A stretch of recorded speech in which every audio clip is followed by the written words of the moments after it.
शमशान, रात का अंधेरा, जहाँ से लोगों का डर शुरू होता है, वहीं से शुरू होती है एक अघोरी की साधना। किसे वो अपनी शक्तियों का इस्तेमाल करता है और क्या क्या वो तंत्र में करता है। अब कहते हैं भगवान हर जगह, लेकिन फिर भी हम मंदिर में जाके पूजा करते हैं। रीज़न क्या है? कई लोग ये मानते हैं कि जैसे अपने हाथ का दे देना। शुरुआत कहाँ से होती है अघोर की? जैसे मानते हैं जैसे जो दत्तात्रेय भगवान थे, ठीक है, ब्रह्मा विष्णु महेश का कहते हैं उनको अवतार था। और प्रमाण चाहिए तो भगवान शिव का एक स्वरूप है अघोरेश्वर। अब उससे बड़ा क्या प्रमाण होगा? जो शिव जी का जो स्वरूप है, जो शमशान में रहते हैं। इसी प्रकार से एक अघोरी को जब आप देखेंगे तो अघोरी शरीर पे अपने भस्म लगाकर होता है, ठीक है। तो भस्म से क्या तात्पर्य है? बाकी अघोर ना कह सकता है तंत्र से थोड़ा सा सरल है, लेकिन तंत्र से कई गुना ज़्यादा उग्र और तीव्र चलता है। कि या तो आप अध्यात्म के मार्ग पे आपके जो देवता हैं उनको प्राप्त हो जाओ, या फिर मोक्ष के मार्ग पे आगे बढ़ो, या फिर आप चुपचाप रह करके संसार का भोग करो। जैसे शमशान, रात का अंधेरा, जहाँ से लोगों का डर शुरू होता है, वहीं से शुरू होती है एक अघोरी की साधना। लोगों के द्वारा हमने बहुत बार ये सुना है कि अघोरी भयंकर होते हैं, लेकिन क्या सच में वो अंधकार के पुजारी होते हैं या कोई स्पिरिचुअल साइंटिस्ट? आज के इस पॉडकास्ट में हम यही जानेंगे एक अघोरी के जीवन के बारे में, उसकी शक्तियों के बारे में, और एक अघोरी अपनी जीवन शैली को किस तरीके से व्यतीत करता है। तो चलिए स्वागत करते हैं और जानते हैं एस्ट्रो रौनक पांडे जी से कि एक अघोरी का जीवन किस तरीके का होता है और वो अपने अघोर के इस पूरे जीवन में क्या क्या क्रियाएं करता है। हेलो सर, कैसे हैं आप? बढ़िया मैम, आप बताइए। मैं भी बढ़िया sir, and welcome to the show again. Thank you ma'am. तो सर, जैसे आज हम अघोर के बारे में बात करने वाले हैं, एक अघोरी के पूरे जीवन को इस पॉडकास्ट में हम समझेंगे किस तरीके से वो अपनी शक्तियों का इस्तेमाल करता है और क्या क्या वो तंत्र में करता है।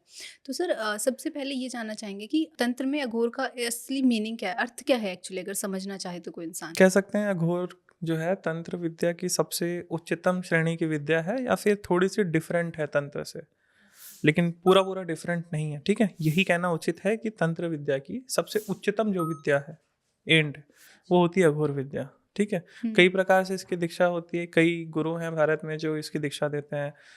एक ऐसा नहीं है कि एक अघोरी जो है वो सन्यासी ही होगा, ठीक है, ऐसा ज़रूरी नहीं है, ठीक है। अघोरी गृहस्थ भी होते हैं, ठीक है, किसी प्रकार की कोई प्रॉब्लम नहीं होती।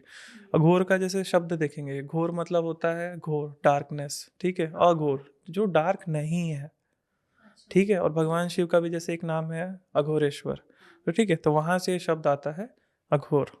इसी में अनेक अनेक प्रकार की साधनाएं, सिद्धियाँ, और साथ ही साथ जैसे स्पिरिचुअली देखा जाए उस आध्यात्मिक दृष्टि से, तो ये मोक्ष का भी एक मार्ग कहा जाता है, जहाँ पर इंसान अपने हर प्रकार के भेद को, संसार के, कि अच्छा बुरा सभी चीज़ों से, पाप पुण्य से परे होकर के अघोरेश्वर की उपासना करता है। लोग सर तंत्र और अघोर को मतलब मोस्टली सेम ही मानते हैं कि तंत्र और अघोर सेम ही है, लेकिन क्या तंत्र और अघोर में डिफरेंस है कहीं ना बहुत कहीं? ज़्यादा डिफरेंस है। तंत्र एक व्यक्ति मान के चलिए शुद्ध सात्विक रहकर कर सकता है, ठीक है, लेकिन अघोर में व्यक्ति को तामसिक होना पड़ता है। तामसिक इन द अच्छा। सेंस हर चीज़ खानी पीनी पड़ती है आपको, ठीक है। जैसे शराब हो गया, मांस हो गया, भले नाम के लिए, लेकिन खाना पीना पड़ता है, क्योंकि अघोर जैसे मूल रूप से सप्तमकारों पे चलता है, ठीक है। तो वो सभी चीज़ें इसको ग्रहण करनी पड़ती है। जैसे पंचमकार चलते हैं कौलाचार में, इत्यादि इत्यादि, वामाचार में, ठीक है। तो पंचमकारों की उपासना होती है, उसी प्रकार अघोर में सप्तमकार होता है, तो वो बढ़ जाता है। इसलिए अघोर जो है सबसे इंटेंस जो कहते हैं वो विद्या है, तंत्र की सबसे जो उच्चतम हाईएस्ट विद्या, पीक की जो हाईएस्ट। शक्ति बोल सकते हैं हम उसे। तो सर, हमने जैसे बहुत बार ऐसे सुना है, इवन टीवी वगैरह में भी देखा है कि जो अघोरी होते हैं वो शमशान को ही अपना केंद्र बनाते हैं। तो इसके पीछे कोई लॉजिक है, कोई साइंस है इसके पीछे? ठीक है, पूरा डिटेल में बताता हूँ। मान के चलिए आपको हनुमान जी की पूजा करनी है, तो आपके पास दो ऑप्शन है। या तो आप हनुमान मंदिर जाएंगे, हाँ। या फिर हनुमान जी की फोटो या फिर मूर्ति लेकर के घर में पूजा करेंगे, या फिर कैसे भी आप हनुमान जी का आह्वान घर पे करेंगे। हाँ। लेकिन जिन देवताओं की पूजा शमशान में करी जाती है वो बड़े उग्र होते हैं, हाँ। ठीक है। तो मान के चलिए अगर शमशानेश्वर या फिर शमशान की कोई बहुत बड़ी सत्ता का आह्वान आप अपने घर पे करोगे, तो वो उग्र है, तो घर पे थोड़ी हाँ, उथल थोड़ी पुथल प्रॉब्लम हो हो सकती है, सकती प्रॉब्लम है। हो सकती है। तो इसीलिए ये प्रोसेस ना करते हुए हम सीधा शमशान में जाकर के पूजा करते हैं। क्यों? क्योंकि अघोर की जो शक्तियाँ होती हैं, जो देवी देवता होते हैं, वो बड़े ही ज़्यादा उग्र होते हैं, ठीक है। अघोर में जैसे नॉर्मल शिव जी के सौम्य रूप की पूजा नहीं करी जाती है। शिव जी के जो रुद्र रूप होते हैं, संहार देव जी ने कहा जाता है, उसके अघोरेश्वर स्वरूप की पूजा करी जाती है। उनका नाम है अघोरेश्वर, ठीक है। उसी प्रकार से एक देवी का स्वरूप होता है, एक भगवान काल भैरव का स्वरूप होता है। मूल ये तीन सत्ताएं होती हैं जिनकी एक अघोरी रेगुलर पूजा करता है। सर क्या अघोरी जो होते हैं वो भी पवित्र और अपवित्रता में कहीं ना कहीं डिफरेंशिएट करते हैं, कोई भेदभाव करते हैं? अघोरी मान के चलिए, अब खुल के बताता हूँ।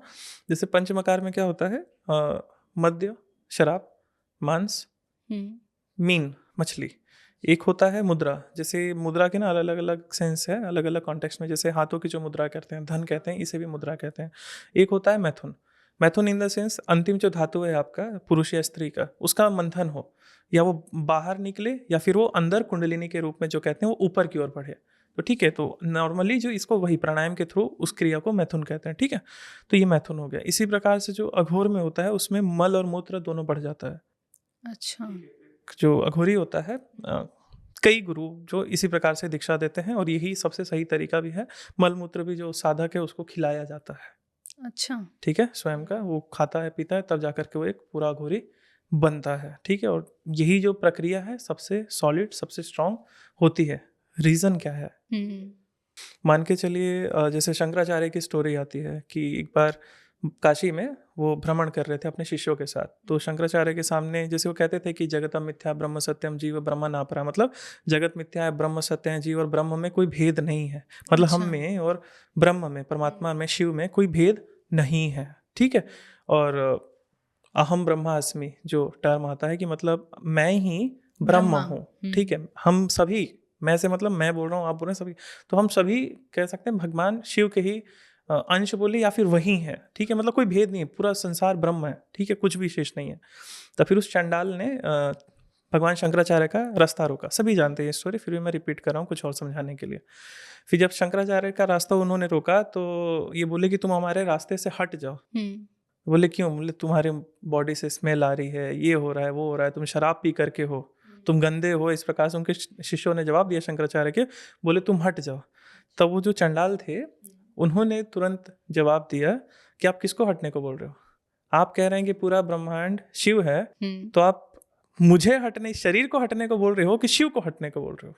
अच्छा। तो इस प्रकार से अगर बात ये हो रही है कि अद्वैत की, कि पूरा संसार ब्रह्म है, पूरा संसार भगवान है, तब उस चंडाल में और एक देवता में किसी प्रकार का भेद नहीं होना हाँ। चाहिए।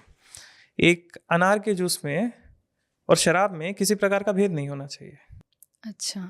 ये हुई ना बात। अगर कर रहे हैं इक्वालिटी की, अगर बात कर रहे हैं, तो पूरा संसार में यही इक्वालिटी होनी चाहिए। ठीक है, तो एक फल में या फिर एक मांस में किसी प्रकार का भेद नहीं हो सकता, क्योंकि अगर यही हर चीज ब्रह्म है तो हाँ, इसमें भी ब्रह्म है, उसमें भी ब्रह्म है, इसमें भी शिव है, उसमें भी शिव है, सब जगह शिव है। तो ये बेसिकली आइडियोलॉजी चलती है अघोर में। तो इसीलिए अघोरी के लिए कोई चीज पुण्य या पाप, अच्छी या बुरी, तो ये जो सीमाएं हैं वो इसको छोड़ करके ऊपर उठ जाता है। इसीलिए आपको कोई अघोरी दिखेगा तो उसमें एक दो चीज, ठहराव बहुत दिखेगा, स्थिरता दिखेगी, कि उसको ज्यादा फर्क नहीं पड़ता है कई चीजों से। इस प्रकार का उनका एटीट्यूड हो जाता है। अच्छा, तभी वो लोग मतलब जैसे आप बता रहे थे कि मांस, मदिरा, मल मूत्र सब कुछ ही खा लेते हैं क्योंकि वो सब चीज़ों को एक कंबाइंड समझते हैं। जी जी। और ये प्रक्रिया ना, कह सकते हैं, मेरा जो मत है, जरूरी नहीं है कि मैंडेटरी ही होगी, लेकिन फिर भी हम इतने सिद्ध नहीं होते हैं, इतने ज़्यादा बुद्धिमान नहीं होते, इसलिए हमें कुछ प्रैक्टिसेस करनी पड़ती है। ठीक है, अब कहते हैं भगवान हर जगह, लेकिन फिर भी हम मंदिर में जाके पूजा करते हैं। रीज़न क्या है? कि एटलीस्ट हम सब जगह मान थोड़ी रहे हैं। हाँ। हम मानते नहीं ना, इसलिए हमारे लिए कुछ प्रैक्टिसेस ज़रूरी है। ठीक है, हो सकता है कि आपको कोई चीज़ तुरंत याद हो जाए, लेकिन फिर भी आप रेगुलर बेसिस पे कुछ ना कुछ प्रैक्टिस करते हैं ना। हो सके कि क्लास में आपने जो पढ़ लिया आपको याद हो गया, लेकिन एग्जाम से पहले प्रिपरेशन करते हैं ना, तो यही प्रिपरेशन है कि ये जो प्रैक्टिसेस, ये करने से क्या होता है, सबकॉन्शियसली वो माइंड में आपके घुसते जाती हैं चीज़ें। इसलिए प्रैक्टिसेस कराई जाती है, जैसे ये चीज़ व्यक्ति के माइंड में ही आ जाए कि हाँ, संसार में कोई भेद नहीं है। इसी प्रकार से एक अघोरी को जब आप देखेंगे तो अघोरी शरीर पे अपने भस्म लगाकर होता है। ठीक है, तो भस्म से क्या तात्पर्य है? ठीक है, कि जैसे एक तो ये है कि ना, जैसे एक भय हो गया, एक अभय हो गया, मतलब डर है और एक जगह निडर है। ठीक है, तो अघोरी इन सभी चीज़ों से भी परे हो जाता है। जैसे उसको ना भय लगता है ना अभय लगता है, वो इन सभी स्थितियों से परे हो जाता है। अब वो बॉडी पे कोई और भस्म नहीं लगाता, वो शमशान की चिता का ही भस्म लगाता है। रीज़न क्या है ना, थोड़ा स्पिरिचुअलिटी भी एक इसका सिंबॉलिक मीनिंग है। जब भी बॉडी पर हमको ईगो किस चीज़ का होता है, सोच के देखेंगे, नॉर्मल इंसान को ईगो किस चीज़ का होता है? पैसे का हो सकता है या किसी और चीज़ का हो सकता है। लेकिन जिस दिन याद, जैसे हमारे माइंड में आता है कि एक दिन हमारी मृत्यु होगी, हम इस शरीर को छोड़ देंगे, तब तुरंत ना ईगो थोड़ा सा डाउन होता है कि क्यों इतना भागा दौड़ी। ठीक है, तो अघोरी ये जो चीज़ है मृत्यु का, ये हमेशा याद रहे, इसलिए वो अपने साथ रखता है। इसलिए कई सारे स्लोगन्स भी चलते हैं ना, याद रखो मौज साथ रखो। मतलब हमेशा जब मृत्यु याद रहती है व्यक्ति को ना, तो वो जो भी काम करेगा तो फुल होकर के करेगा। अब जैसे जनरल भाषा में कई सारे लोग एक दो प्रैक्टिसेस बताते हैं, बहुत अच्छा प्रैक्टिस है कि जब भी आप रात को सोने जाओ तो बस समझ लो कि बस आज मेरा एंड हो चुका है, ठीक है, अच्छा। बस। तो नींद बड़ी अच्छी आएगी। क्यों? क्योंकि कल का प्रेशर नहीं रहेगा माइंड पे।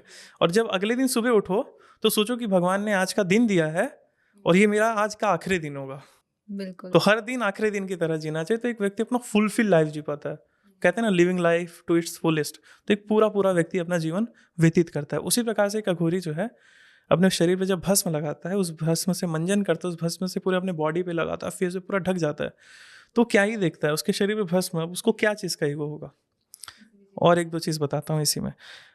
अध्यात्म के रास्ते में आगे बढ़ने के लिए सबसे बड़ी जो बाधा होती है और सबसे आखिरी बाधा जो होती है, वो होती है आपका अहंकार, जो टूटता नहीं है। तो भस्म लगा हुआ है, अहंकार ऐसे ही खत्म हो जाता है। अब अहंकार नहीं है तो अब कौन है? तो अब जिसकी उपासना कर रहे हो वो है, अघोरेश्वर है। तो इस वजह से इस कई सारे प्रैक्टिसेस है जो कराए जाते हैं। सर, आपने तो एक अघोरी की लाइफ को बिल्कुल सिंपली ही एक डिफाइन कर दिया, बट हमने लोगों से काफ़ी बार सुना है कि ना अघोरी की जो लाइफ होती है वो बहुत ज़्यादा डिसिप्लिन्ड होती है, डिफ़िकल्ट होती है। तो यहाँ पे डिफ़िकल्टीज कैसे आती हैं उसको? जैसे क्या होता है ना, अघोरी को कहते हैं कि दिन में तुम्हारा कोई काम नहीं है, हम्म। तो दिन में आपको अघोरी नहीं दिखते जल्दी। हाँ, पता ठीक नहीं है, छुपे अगर रहते जैसे, हैं। हाँ, जैसे जो मरघट में रहने वाले अघोरी हो हम्म। गए, वो वाराणसी के हो सकते हैं, चाहे अन्य अन्य जगह के, जो एक्चुअल में मतलब जिनको सन्यासी अघोरी कह सकते हो आप, ठीक है, जो मतलब पूरा पूरा सन्यास ले चुके हैं, गृहस्थ नहीं। हम्म। तो मान के चलो ऐसे जो अघोरी हैं वो उनको कहते हैं कि ना दिन में तुम्हारा कोई काम नहीं, तुम रात को आना। मतलब रात में तुम्हारी इस प्रकार से कहा जाता है। तो अघोरी रात को ही जहाँ सूर्यास्त हुआ उसके बाद से एक अघोरी जागता है।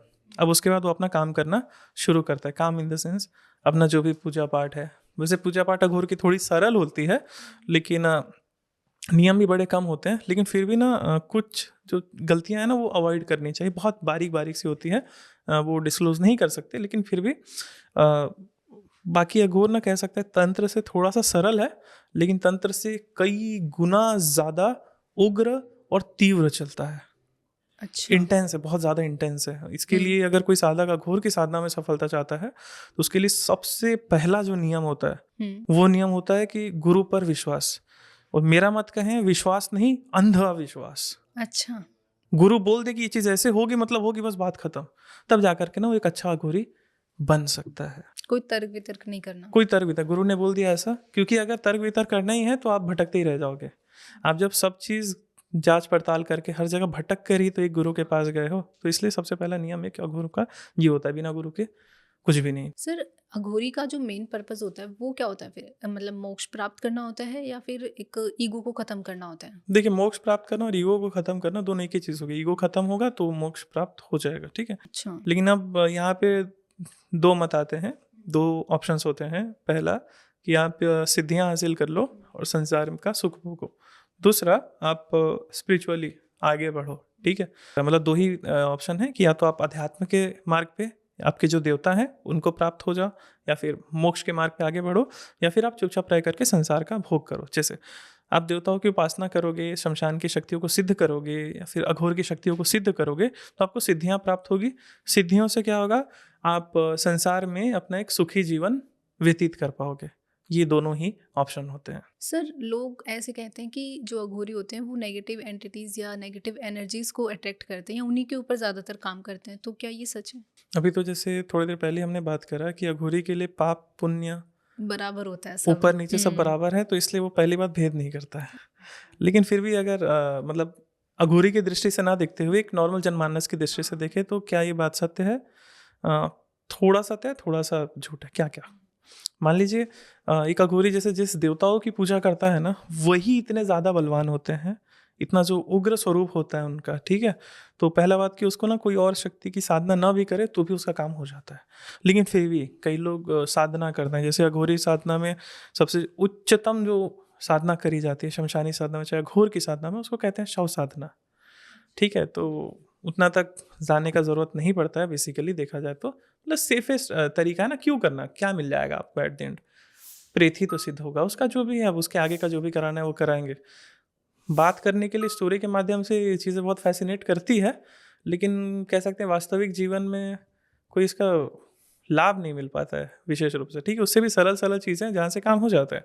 अगर मैं आप माता काली की भी पूजा करते हो, भगवान काल भैरव की भी पूजा करते हो, ठीक है, चामुंडा देवी की पूजा करते हो, तो इनकी पूजा इतनी पर्याप्त होती है कि आपको कुछ और करने की ज़रूरत नहीं होती। लेकिन फिर भी कुछ और साधनाएँ होती हैं, जैसे मसान की साधना होती है, हम्म। उसी प्रकार से एक सरभंगी की साधना होती है, अच्छा। ठीक है। तो ये जो साधनाएँ हैं ये मान के चलिए और उग्र होती हैं, और ये शक्तियाँ अगर सिद्ध हो जाए तो अघोरी बहुत ही ज़्यादा पावरफुल हो जाता है, ठीक है। कई चीज़ें होती है कि अघोरी को जो स्ट्रॉन्ग क्यों कहा जाता है। हम्म। पहला मान के चलिए एक अघोरी जैसे कोई भूत प्रेत है, ठीक है, कोई प्रेत है, वो गंदा होगा, किसी के शरीर पे लग गया, मान लीजिए किसी के वो परेशान कर रहा है, कुछ क्रिया किसी ने कर दी, कैसे भी किसी के शरीर पे कोई भूत प्रेत है और वो उसको परेशान कर रहा है। प्रेत कितना गंदा हो सकता है, मान के चलिए प्रेत क्या कर सकता है। मान लीजिए वो शराब पीता होगा, हाँ। वो प्रेत जो है मांस को छूता होगा। अब यहाँ पर एक अघोरी है जो ये सब करता है, साथ में मल मूत्र भी त्याग मतलब ग्रहण करके बैठा है। तो सोचियो प्रेत भी इस अघोरी से डरेगा। बिल्कुल। लेकिन ये अघोरी साथ के साथ, तो मतलब मान लीजिए कि ये पावरफुल हो गया, अघोरी का हाँ। पावर बता रहा हूँ।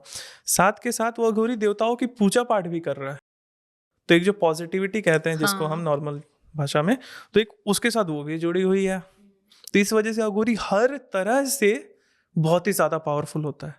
ना तो उसके अंदर बहुत ज़्यादा ईगो आना नहीं चाहिए, लेकिन आ गया तो वो तो इंसान है, अघोरी है, जो भी है। तो ईगो थोड़ी सी कम हो अगर किसी अघोरी में, और वो गुरु के प्रति पूर्ण विश्वास हो उसका, और जो देवी देवताओं की साधना करे, वो कृपा मात्र से ही ना उसके सारे काम हो जाते हैं। ऐसा होता है कभी। मतलब वो लाइफ के हर एस्पेक्ट में ही पावरफुल होता हर है। लाइफ के हर एस्पेक्ट में, अगर वो संसार में रह रहा है तो संसार में बहुत पावरफुल होगा, रिलेशनशिप में बहुत अच्छा होगा उसका, घर परिवार में हर चीज़ उसका शांत होगा, साधना के क्षेत्र में बहुत ज़्यादा पावरफुल होगा। और अगर कोई हीलर है जो अघोरी है, तो अघोरी हीलर्स बहुत ज़्यादा पावरफुल होते हैं। तो सर जैसे अभी आपने बताया था थोड़ी देर पहले कि जो अघोरी होता है उसके शरीर पर भस्म लगा के वो रखते हैं, लेकिन साथ में आपने ये भी बताया था कि गृहस्थ जीवन में कोई इंसान अगर रहता है तो वो भी अघोरी बन सकता है। लेकिन आपने जो ऐश का इम्पोर्टेंट यहाँ पे ये बताया था कि ताकि वो ग्राउंडेड रहे, उसके अंदर ईगो ना आए। लेकिन जो इंसान गृहस्थ रहेगा फिर तो अगर वो तो यूज़ नहीं करता ऐश, तो फिर उसके अंदर वो ईगो और जो नेगेटिविटी या जो भी वो चीज़ आती है, एक मैं आता है, वो कैसे ख़त्म हो सकता है? बताता थोड़ा डीप है। मान के चलिए केवल वो भस्म इसीलिए नहीं लगाता है कि वो अपने मृत्यु को याद करते रहे, और भी सीन होते हैं। जैसे मान लीजिए एक होता है जल स्नान, जो नॉर्मल हम लोग करते हैं, पानी से नहा लेते हैं। एक होता है अग्नि स्नान, उसमें मतलब ये नहीं कि अग्नि में जाते हैं, जिसको सूर्य स्नान के रूप में जानिए। सूर्य की रोशनी में खड़े रहते हैं, फिर 15-20 मिनट, तो उससे भी सूर्य की रोशनी पड़ी, उससे भी आप पवित्र हो जाते हो। सन बाथ जिसे हाँ, बोलते हैं सन हम। बाथ जैसे कहते हैं उसको, मैं हिंदी में बोल रहा था। एक होता है भस्म स्नान, जो अघोरी करता है। अघोर में भस्म स्नान का ही बड़ा महत्व होता है, जल का कुछ उतना नहीं होता, बस वो इसलिए वो भस्म लगाकर वो स्नान भी कर रहा है, पवित्र हो रहा है। एक ये इसी प्रकार से अब आते हैं बात, एक गृहस्थ को करना है, कोई गृहस्थ अघोरी है तो वो कैसे करता है। तो मान लीजिए कोई गृहस्थ अघोरी है, तो जैसे बेसिकली उसके जो रेगुलर बेसिस पे नियम होते हैं शक्तियों को भोग देने के या फिर अपनी पूजा पाठ करने के, तो केवल उतने ही दिन, जैसे मान लीजिए वीक में 1 बार 2 बार, या फिर अगर कोई साधना कर रहा है तो जैसे 10-11 दिन साधना चल रही है, 40 दिन साधना कर रही है, तो केवल 40 ही दिन वो अपनी ये प्रोसेस फॉलो करेगा। बाकी दिन नॉर्मली अपने घर में रहेगा, कोई प्रॉब्लम नहीं होती है। अच्छा, मतलब टाइम टू टाइम याद टाइम कर टू लेना टाइम। ज़रूरी होता है। हाँ, हाँ, क्योंकि वो साधना में बैठने से पहले ना आपको अपना ईगो थोड़ा सा कम करके, ये सब चीज़ करके, शक्तियों के प्रति समर्पण करके, तब आप बैठते हो, भस्म स्नान जो भी सप्तमकार ग्रहण करके आप बैठते हो साधना में, तब जाके वो साधना चलती है। तो सर ये जो शमशान साधना होती है या जो अघोरी शमशान में बैठकर अपनी साधनाएं करता है, इसका उस साधक पर या अघोरी पर साइकोलॉजिकल या उसके माइंड पर क्या इफेक्ट पड़ता है? कोई इफेक्ट नहीं पड़ता। नॉर्मल, कोई प्रॉब्लम क्या है? मान के चलिए पहला अगर वो शमशान में जाने के लिए तैयार हो गया है, घोर की साधनाएँ करने के लिए तैयार हो गया है, सप्तमकार उसने ग्रहण कर लिया, तो उसको क्या ही फ़र्क पड़ेगा? क्या फ़र्क पड़ सकता है? जैसे ईगो कम हो जाता है तो लाइफ थोड़ी-सी ईज़ी हो जाती है। आज के समय देखेंगे एक इंसान के जीवन में कई सारी प्रॉब्लम्स उसके ईगो की ही वजह से होती है। उसके रिलेशनशिप्स, उसके ब्रेकअप्स, उसके परिवार में कलेश, बिज़नेस में, जॉब में, ज़्यादातर एक ही चीज़ स्टार्ट है कि मैं बड़ा, मैं बड़ा, मैं बड़ा, ठीक है? तो इसी चक्कर में कलेश होता है। एक तो ये अघोरी के लिए कि वहाँ से थोड़ा बच जाता है, लेकिन साथ के साथ उसको पावर्स मिलती है, तो वो डोमिनेंस भी उसका बढ़ जाता है संसार में। हर प्रकार जो वो चाहता है वो पूरी होने लग जाती है। तो वैसा कुछ विशेष माइंड पे प्रभाव नहीं पड़ता, जैसा वो नॉर्मल इंसान है वैसे ही रहेगा। हाँ, अगर ये हो सकता है कि कोई अघोरी शो ऑफ कर रहा हो कि हाँ मैं बड़ा, तो अघोरी भी फंसा हुआ है। सर, अघोर के मार्ग में जो चीज़ सबसे पहले तोड़नी पड़ती है, या जो एक अघोरी अघोरी की टूटती है, वो क्या होती है? अहंकार, पहला है अहंकार, और दूसरा अगर वो बहुत ही ज़्यादा सात्विक रहता हो या फिर उसके माइंड में जो ऐसा मोरल वैल्यूज जिसको कहते हैं, या फिर उस प्रकार का कि मैं सात्विक ही हूँ, मैं शराब नहीं छू सकता, मांस नहीं छू सकता, ठीक है, तो उसका ये नियम टूट जाता है क्योंकि ये चीज़ें मैंडेटरी हो जाती है आपके लिए। शमशान में बैठना ही है, चिता के सामने बैठना ही है, मांस को छूना ही है, शराब को छूना ही पड़ेगा, बात खत्म। सर, अघोर साधना में एक अघोरी को जो भी कठिनाइयाँ उसके इस रास्ते में आती हैं, तो वो उसको कुछ सिखाने के लिए आती हैं, या उनका कोई इम्पैक्ट होता है उसके लाइफ में? दोनों होती है। शक्तियाँ तो देखिए हर क्षेत्र में परीक्षा लेती है। मान के चलिए आप हनुमान जी के भी उपासक हैं, तो भी हनुमान जी तो आपकी परीक्षा लेंगे, देखेंगे कि ये मेरे प्रति कितना समर्पित है। लेकिन वो लिमिट में होता है। लाइक बहुत ज़्यादा कई लोग ऐसा बोलते हैं ना, जो कि हम पूजा पाठ कर रहे हैं, ये साधना कर रहे हैं, वो साधना कर रहे हैं, हमारे साथ बुरा होने लग रहा हुँ। है ना? तो इसका मतलब ये नहीं कि वो देवता परीक्षा ही ले रहे हो, हर बार ऐसा नहीं होता है। ये भी हो सकता है कि आपने साधना-वाधना गलत कर रखी है, जिसके चक्कर में कोई बुरी एंटिटी अट्रैक्ट हो गई, जिससे बुरा हो रहा है। शक्तियाँ बहुत बड़ी-बड़ी परीक्षा नहीं लेती हैं, ठीक है? ऊपर से तंत्र में और अघोर में, इन क्षेत्र में तो उतनी बड़ी परीक्षा नहीं होती, आपकी छोटी-मोटी हो जाती है। कैसे? मान के चलिए रात को आपको साधना करनी है, तो शाम में आपके पाँव में थोड़ी-सी मोच लग सकती है, हल्की-सी, या फिर आपको नींद आ सकती है, मूड स्विंग हो सकता है कि ना करूँ साधना, ये ऐसी परीक्षा लेती हैं, ठीक है? ऐसे नहीं कि आपकी कुछ बहुत मेजर कुछ इशू हो जाए, ठीक है? तो ये एक परीक्षा होती है जो सभी जगह एक साधक को अपना देना पड़ता है। तो अघोर में अब मान लीजिए जैसे वो शमशान में कर रहा है, ठीक है? तो ये हो सकता है कि जो उसको पूजन सामग्री ये सब लगने वाली है वो ना मिल रही हो। सर, एक जो अघोरियों के बारे में जो वायरल न्यूज़ चलती हैं कि वो एक्सट्रीम में कोई रिचुअल्स करते हैं, तो ये गलत है या सच में ही वो ऐसा करते हैं? एक्सट्रीम में रिचुअल्स से तात्पर्य मतलब कैसे रिचुअल्स? जैसे कई लोग ये मानते हैं कि जैसे अपने हाथ का खून दे देना, हुँ। या फिर ह्यूमन सैक्रिफाइसेस, ठीक है? इस प्रकार से तो ह्यूमन सैक्रिफाइसेस अगर कोई करता तो नहीं है, हाँ। लेकिन मगर ऐसा हो रहा होगा तो वो महागलत है, और इसकी कोई नीड भी नहीं है। भले ही कितने बड़े आप साधक हो, कुछ भी हो, इसकी कोई नीड नहीं होती। जैसे शव साधना बोल दिया, ठीक है होती है, लेकिन उतनी आवश्यकता नहीं पड़ती किसी को, ठीक है? और भी बहुत सारे पाथ होते हैं जहाँ से एक व्यक्ति आसानी से कर सकता है, ठीक है? हाँ, ये सैक्रिफाइसेस जैसे नॉर्मल अगर बलि देनी होगी, जैसे एक मुर्गों की, अंडे की, नारियल की, तो ये तो सभी जगह चलता है, तो हाँ, तंत्र तो में भी कॉमन चलते है हैं, तो बहुत। इंडिया का कह लो कि बिल्कुल। संस्कृति का एक हिस्सा है बलि। तो ये तो चलता है, बस इस प्रकार की सैक्रिफाइसेस होती हैं, और तो एक नॉर्मल अगर कोई अघोरी है तो उसको और कुछ करने की ज़रूरत नहीं पड़ती है। बेसिकली यही है। सर, हमने अघोर के बारे में इतनी सारी बातें करी, लेकिन एक चीज़ जो अभी मेरे माइंड में आई है कि ये अघोर जो ये सिस्टम है तंत्र के अंदर, या जो भी शक्ति है ये तंत्र की, इसकी स्टार्टिंग कहाँ से हुई और लोग अघोरी बनते क्यों हैं? क्या ऐसी शक्तियाँ होती हैं जो उसे अघोर सिर्फ़ शमशान साधना करने से ही मिलती हैं? नहीं देखिए, शमशान साधना तो एक नॉर्मल साधक-साधिका भी करते हैं। लेकिन अघोर की साधना थोड़ी-सी इंटेंस होती है, थोड़ी-सी अलग होती है। उसके लिए आपको अघोरी बनना पड़ता है पहले, ठीक है? भस्म लगाकर ये सारी चीज़ें करते हैं। एक तांत्रिक भस्म लगाकर उसको ज़रूरी नहीं है, मैंडेटरी नहीं कि आप शरीर पे भस्म लगा कर के साधना करो। तांत्रिक नहीं करता, अघोरी करता है भस्म लगाकर। उसके देवता अलग होंगे, मतलब ज़रूरी नहीं है हर बार देवता। जैसे माता काली है, एक अघोरी भी पूजता है, एक तांत्रिक भी तांत्रिक भी। पूजता है। लेकिन हुँ। अघोरी के पूजने का तरीका थोड़ा अलग हो सकता है। जैसे तांत्रिक अगर एक माता काली की पूजा करता है, वो नियम बहुत होंगे, कई सारी चीज़ें की स्थापना करना। अघोरी में नियम नहीं होंगे, वो बस जो भी एक हल्का सा बस एक विधि होती है, छोटा सा बस वो कर देगा, उसकी पूजा वहीं होगी। मतलब सिंपल होते हैं इनके बहुत रिचुअल्स। ईजी हो, हाँ ईजी होता है, लेकिन कुछ चीज़ें हैं जो तंत्र में ईजी हैं, अघोर में हार्ड है। कुछ चीज़ें जो अघोर में हार्ड है, तंत्र में ईजी है। इस प्रकार से जो फ्लक्चुएशन है वो नॉर्मल रहता है, ठीक है? अब शुरुआत कहाँ से होती है अघोर की? जैसे मानते हैं, जैसे जो दत्तात्रेय भगवान थे, ठीक है? ब्रह्मा विष्णु महेश का कहते हैं उनको अवतार था, जिनके 3 सर होते हैं, जैसे नॉर्मल चित्रों में हम देखते हैं।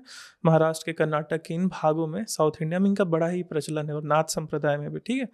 तो उनको जैसे अवधूत कहा जाता है, इस प्रकार से और भी अनेकानेक अघोरी हुए हैं पहले के समय। लेकिन मान के चलो जो बीच के जो 400-500 साल थे, जैसे 11वीं शताब्दी से लेकर के 15वीं 16वीं शताब्दी तक, थोड़ा सा इसका लोप होते गया, उस प्रकार के अघोरी नहीं बनते गए।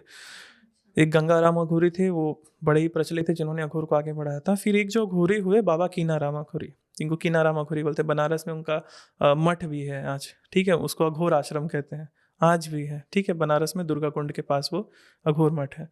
तो वो जो है बाबा कीनाराम ने अघोर से ना चमत्कार दिखाए।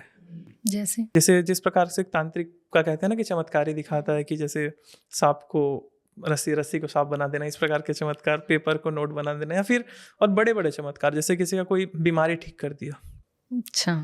किसी का कोई काम फंसा वो काम करा देना, लोगों पर कृपा कर देना, अनेक अनेक ना बहुत सारे जो चमत्कार होते हैं उनको दिखाने पड़े बाबा कीनाराम को, इसलिए कि लोगों का ना एक प्रकार से ना अवेयरनेस आया अघोर के प्रति, ठीक है, बनारस में। तो फिर उसके बाद उन्होंने, बाबा कीनाराम ने, कीनाराम अघोरी जी ने कहा जाता है, उन्होंने अघोर को मान के चले एक बूस्ट दिया, अघोर को एक बूस्ट मिला इस विद्या को। उसके बाद से लोगों ने ना इसके प्रति सीखने लगे, फिर वहाँ से अनेक अनेक संप्रदाय के लोग, पथ के लोग वो विद्या ग्रहण करी और आगे चल के बहुत चलाया गया, ठीक है। जैसे मेरे जो अघोर के जो गुरु हैं वो, उनका नाम जैसे शिवनाथ अघोरी है, ठीक है, तो उन्होंने जो मुझे नाम दिया था वो पुष्पनाथ अघोरी हुआ, ठीक है। तो वैसा नहीं कि हम लोग का लाइफ एकदम ही अलग है, लेकिन जब अघोर की साधना करनी रहती है तब कुछ समय के लिए हमको वैसा रूप धारण करना पड़ता है, ठीक है। और बाबा कीनाराम के बाद से ही ना वहीं से परंपराएं चलती हैं, जो कई गुरुओं के पास गई, तो गुरुओं से लगातार श्रृंखला में ये दीक्षाएं गुरु देते आ रहे हैं। तो इन सब चीज़ों का प्रमाण भी मिलता है सर कोई, कि अघोर कहाँ से स्टार्ट हुआ था? नहीं, वैसा देखेंगे तो प्रमाण नहीं मिलेगा पूरा पूरा, लेकिन कुछ प्रमाण जैसे जो मैंने बता दिया, जैसे भगवान दत्तात्रेय थे, और उसके पहले जैसे नाथ संप्रदाय के अनेक अनेक पुराने अघोरी हैं। और प्रमाण चाहिए तो भगवान शिव का एक स्वरूप है अघोरेश्वर, अब उससे बड़ा क्या प्रमाण होगा। जो शिव जी का जो स्वरूप है, जो शमशान में रहते हैं, ठीक है, तो एक अघोरेश्वर स्वरूप हो गया, तो बस यही प्रमाण है। सर हमने अघोर के बारे में इतनी बातें करी, लेकिन अब कोई इंसान है जो इस फील्ड में जाना चाहता है, तो वो किस तरीके से उसे स्टार्ट कर सकता है, और क्या हर इंसान के लिए ये अघोर का जो वे है वो मतलब सही है? सही तो देखिए, इस पे तो आवश्यकता पर है। अगर कोई हीलिंग वगैरह का काम करता है, अगर उसको बहुत इंटेंस लेवल पर बहुत बड़ा हीलर बनना है, तो वो अघोर की दीक्षा ले सकता है। लेकिन सुझाव ये दिया जाता है कि पहले जैसे डायरेक्ट आप अघोर में ना जाओ। सबसे बड़ा जो सुझाव दिया जाता है कि ऐसा ना हो कि आप डायरेक्ट अघोर में जाकर दीक्षित ले लिए, नहीं, उससे पहले आपकी तंत्र दीक्षा हुई हो, ठीक है। पहले तंत्र को आप अच्छे से समझो, कुछ समय हो, फिर उसके बाद जो गुरु हो जिनसे अघोरी, वो आपको अघोर दीक्षा देने के लिए रेडी हो, ठीक है, फिर उसके बाद ही आप अघोर दीक्षा लें, तब जाकर के ज़्यादा बेहतर होता है। सभी के लिए नहीं है। सर आज की इस मॉडर्न लाइफ में अगर हम अघोर की बात करें तो उसकी रिलेवेंसी क्या है अघोर की आज के टाइम में? बहुत सारे, जैसे तंत्र के रिलेवेंसी तो आप समझ गए, उसी प्रकार से तंत्र से थोड़ा और एडवांस ले लेते हैं अघोर, तो उसकी भी रिलेवेंस बढ़ जाती है, आवश्यकता बढ़ जाती है, नीड्स बढ़ जाती है। अब लेकिन अब मॉडर्न लाइफस्टाइल है, शहरीकरण ज़्यादा हो रहा है, तो शमशान नहीं मिल रहा है तो क्या करें। तो सिंपल एक कमरा में आप जिस प्रकार से घर में शमशान की भस्म छिड़काव करके एक कमरे में करते, उसी प्रकार से अघोर की भी साधना वैसे हो जाती है घर के अंदर ही अंदर। लेकिन सुझाव ये दिया जाता है कि कुछ कुछ समय पर एटलीस्ट किसी जागृत शमशान में जाकर के भोग पूजन कराना चाहिए आपको। और सर एक नॉर्मल इंसान जो होता है वो अघोर के इन सिद्धांतों से क्या कुछ सीख सकता है? ईगो नहीं रखना है, सबसे पहला तो ये, ईगो नहीं रखना है, कुछ अंततः प्राप्त होगा नहीं। और एक अघोरी ना, कई अघोरियों का आप देखोगे बहुत कुछ अपने सांसारिक जीवन में वो प्राप्त कर चुके होते हैं, लेकिन रात का अंधेरे का जो उनका स्वरूप आप देखोगे वो एकदम भिन्न होता है। वहाँ पर एक लंगोट लगा कर बैठे हुए हैं। एक अघोरी मेल भी हो सकते हैं, फीमेल भी होती हैं, ठीक है, ऐसा भी कुछ नहीं है कि अघोरी मेल ही होगा, नहीं, महिलाएं भी होती हैं बहुत सारे, ठीक है। जैसे माता लोना चमारिन का कहते हैं, माता लोना चमारिन को भी कहते हैं, वो भी अघोरी थी, ठीक है, असम की, ठीक है। तो उस प्रकार से तो महिलाएं भी होती हैं, जेंट्स भी होते हैं, ठीक है, दोनों अघोरी होते हैं। Okay, so thank you so much sir इतने अच्छे पॉडकास्ट के लिए, अघोर के बारे में हमें इतना कुछ समझाने के लिए, एक अघोरी की लाइफस्टाइल को इतने डीपली और अच्छे से समझाने के लिए। एंड आई होप हमारी ऑडियंस को भी आज का ये पॉडकास्ट पसंद आया होगा, क्योंकि अघोर के बारे में हमने बहुत ही छुपी हुई बातें करी थी जो आज तक आई थिंक आप लोगों ने नहीं सुनी होंगी किसी भी पॉडकास्ट में। अगर आप लोगों को आज का ये पॉडकास्ट पसंद आया हो तो don't forget to like, share and subscribe the channel. And फिर भी कोई कॉमेंट्स हैं, कोई क्वेश्चंस हैं, तो आप हमें कॉमेंट सेक्शन में कॉमेंट करके भी पूछ सकते हैं। Thank you, sir. Thank you for coming. Thank you.